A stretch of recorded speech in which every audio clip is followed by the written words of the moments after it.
My dearest viewers, what if the most dangerous enemy a king could face was a dream he refused to see? In a kingdom where sleep itself is forbidden, one terrified ruler has declared war on dreams because of a prophecy that whispers of his downfall. But when a mysterious girl who can walk inside dreams discovers the truth, she realizes something far more terrifying. The king isn't being hunted by a dream. He is running from the one thing that could save him. The story unfolds like this. In a kingdom of golden towers and endless celebrations, there ruled a king named Alric. His people admired him not only for his victories, but for the peace he maintained. Yet, beneath his calm and noble exterior, the king carried a secret fear. A fear that would soon change the fate of the entire kingdom. One stormy night, a mysterious oracle arrived at the palace gates. Cloaked in silver threads and shadows, she requested to meet with the king.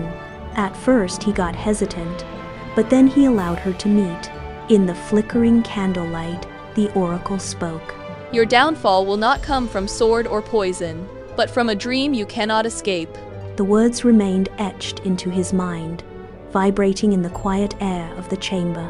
He shifted his weight, but the iron seat offered no comfort, only a biting chill that seeped into his bones. Every shadow in the hall seemed to stretch toward him, taking the shape of the nightmare. Alric stared into the deepening gloom, his breath shallow and controlled. He was the master of the realm, yet he sat paralyzed. Alric did not wait for the prophecy to strike. He summoned the royal alchemists before the moon had fully risen.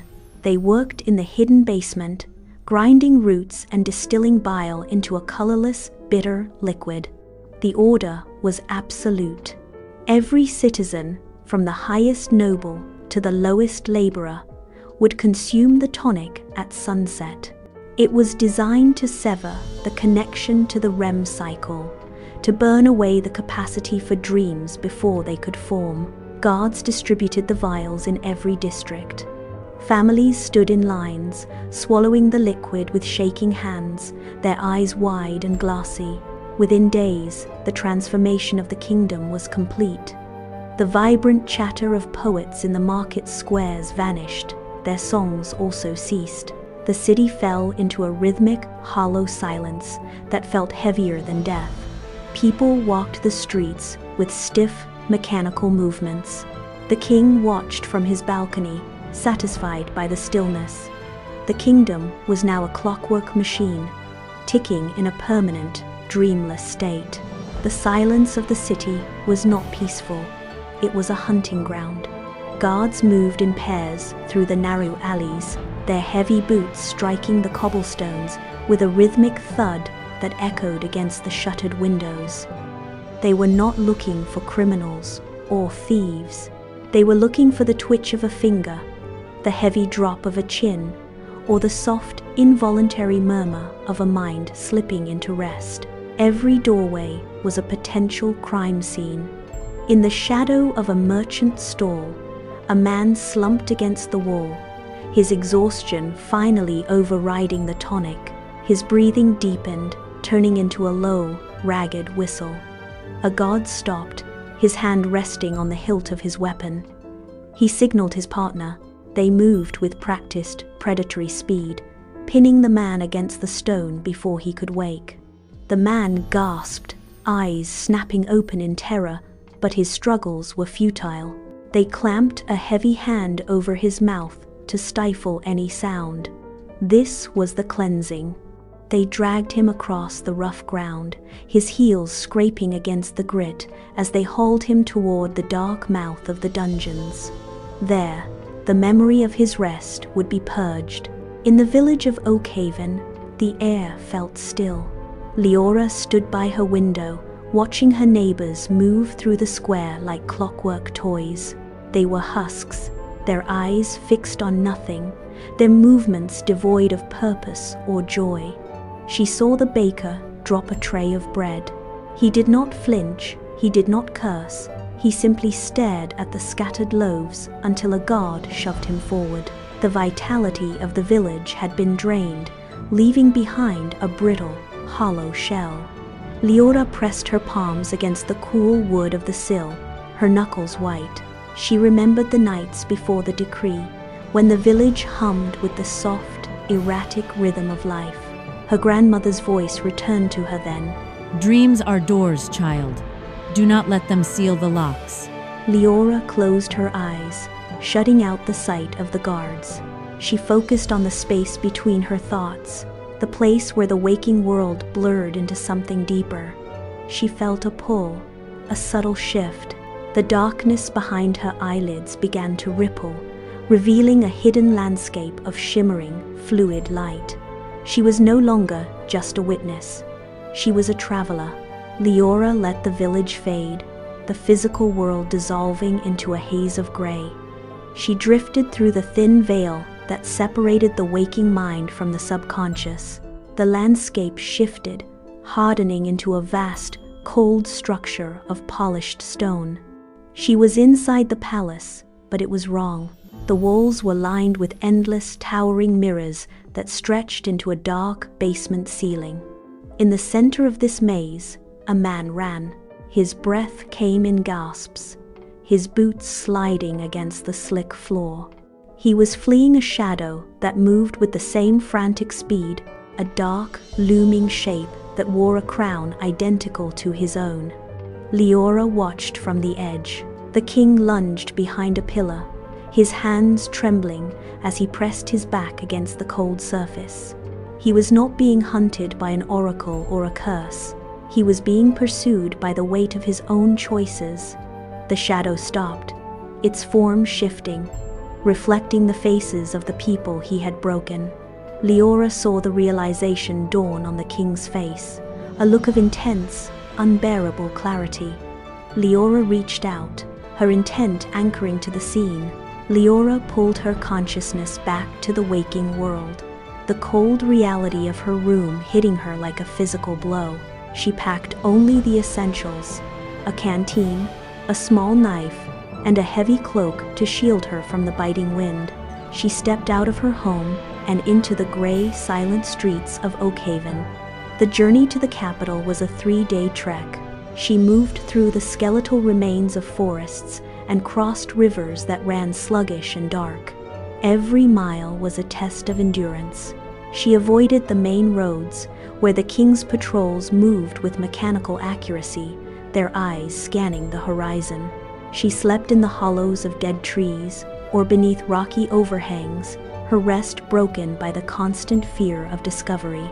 Her feet blistered and her throat burned with thirst, but the image of the king trapped in his own mind kept her moving. By the 3rd day, the golden spires of the palace finally pierced the horizon, rising above the gloom like a spiked crown. Leora pressed her body against the rough stone of the outer wall, her breath shallow and controlled. The palace was a fortress of silence, guarded by guards who moved with the rhythmic, predictable pace of clockwork. She watched from the darkness of a collapsed archway. Every 4 minutes, a pair of guards turned the corner, their lanterns casting long, sweeping arcs of light. She counted the seconds. 1, 2, 3. As the light swung away, she moved. She darted across the open ground. She reached the base of the wall, where the wall was weathered and cracked. She climbed, finding narrow gaps. Above, a guard paused, his head turning toward the sound of a shifting pebble. Leora froze, hanging suspended in the dark. He lingered, then turned and continued his patrol. She exhaled, pulled herself over the boundary, and dropped into the inner courtyard. She moved through the shadows of the pillars, a ghost in the king's own house, slipping deeper into the heart of the palace. Leora navigated the quiet corridors of the palace, her movements fluid and silent.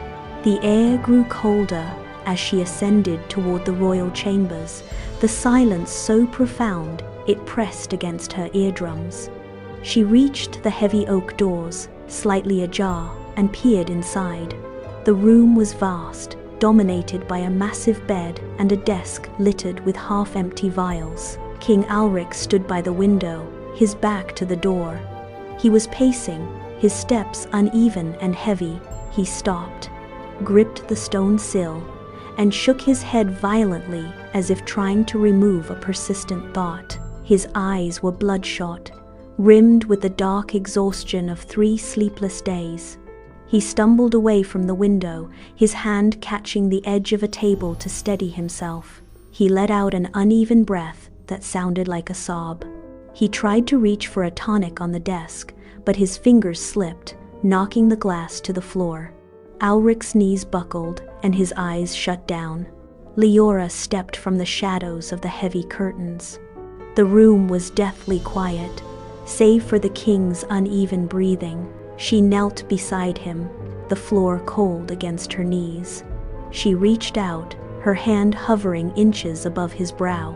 The air around him felt charged, vibrating with the static of 1,000 suppressed memories. She could feel the pressure of his mind pushing back, a wall of jagged intent designed to keep the world out. Leora closed her eyes, centering her focus, and pushed her own consciousness forward. Her fingertips brushed his skin. The contact sent a jolt of ice through her arm, a sudden, sharp pull that threatened to drag her under. She did not recoil. She leaned into the sensation, grounding herself as the reality of the bedroom began to dissolve. The solid stone walls seemed to stretch and warp, turning into translucent, shifting planes. She felt the familiar, sickening lurch of the transition. The floor beneath her vanished, replaced by a sensation of falling through thick, viscous air. She let go of the physical world, surrendering to the pull of the king's fractured mind. Leora landed hard on a surface that rippled like water under her weight. She looked up, but the sky had vanished, replaced by a churning expanse of thick, black ink that dripped downward in slow, heavy globules.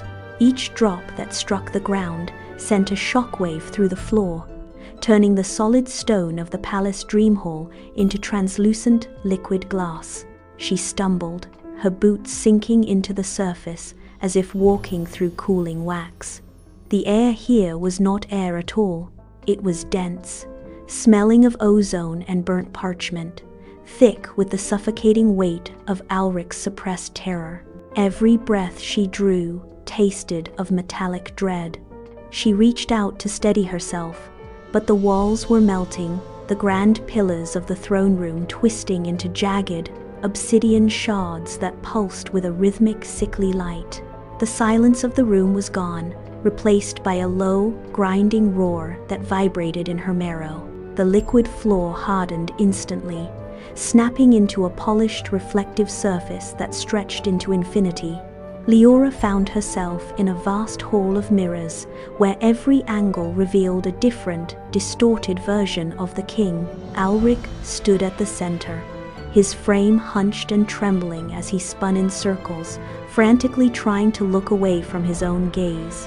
He clawed at the air, his fingers raking against the glass walls, but every movement only multiplied his image.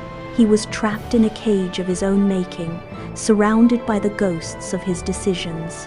Suddenly, the mirrors behind him shattered inward, not from impact, but from the sheer weight of a presence emerging from the dark. A towering black figure rose from the shards, its form taunt and dense, mirroring Alric's height, but possessing a terrifying, hollow stillness. The shadow did not speak. It moved with a fluid, predatory grace, closing the distance in a single stride. Alric fell to his knees, his breath hitching in his throat as he looked up. The shadow stopped, its black limbs casting a long, suffocating darkness over the glass. The blade descended, a streak of darkness cutting through the air. Leora did not hesitate. She lunged forward, her boots skidding across the slick glass floor as she threw her weight into a desperate sprint. The wind in the dreamscape intensified, a storm of howling voices that tore at her hair and pushed against her chest with physical force. She slammed her shoulder into the king, knocking him aside just as the black edge struck the spot where he had been kneeling. The impact shattered the floor, sending shards of light flying like bomb pieces. Leora scrambled to her feet, placing herself directly between the towering shadow and the fallen ruler. She planted her feet, her hands outstretched, refusing to yield to the suffocating pressure of the entity. The shadow loomed, its form vibrating with a low, husky hum. Stop! He is not your executioner. Look at him. He is not the one who kills you. He is your regret. The shadow did not strike. Instead, the shiny surface of its chest began to ripple like water disturbed by a stone.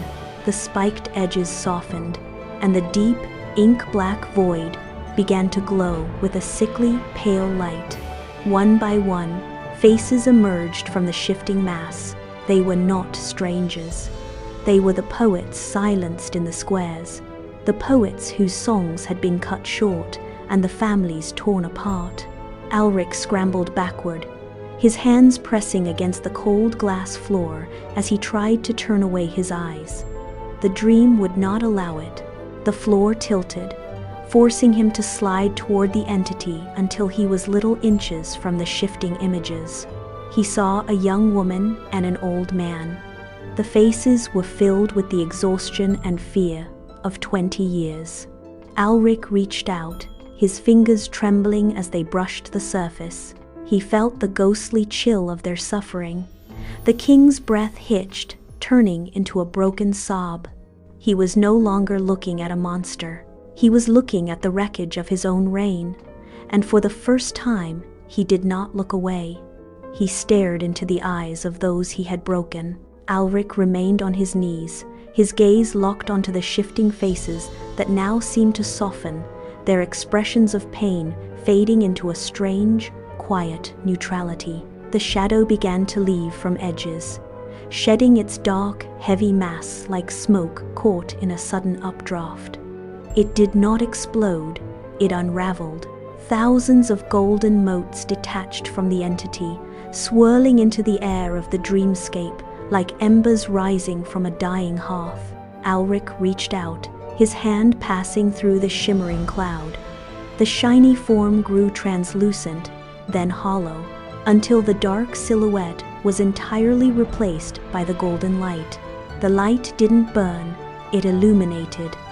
As the last of the shadow vanished, the floor of the dreamscape stabilized, turning from liquid glass back into solid, familiar stone. Alric stood alone in the center of the hall. He looked down, expecting to see the void, but saw only his own reflection staring back from the polished floor. The crown on his head looked lighter. The lines of exhaustion around his eyes remained, but the terror that had fueled his reign was gone. He stood upright and took a long, steady breath. Next morning, Alric jolted upright, his lungs pulling in a sharp, uneven breath of morning air. He gasped. He threw the covers aside, his feet hitting the cold stone floor with a decisive thud. He did not wait for his attendants.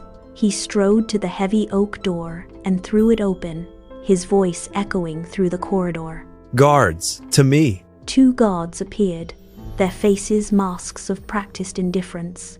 Alric pointed a trembling finger toward the palace gates. He commanded, "The decree? Tear it down. Every copy, every scrap of parchment. Burn them in the courtyard. Now." Alric stood on the balcony, watching the alchemists haul heavy iron vats toward the riverbank.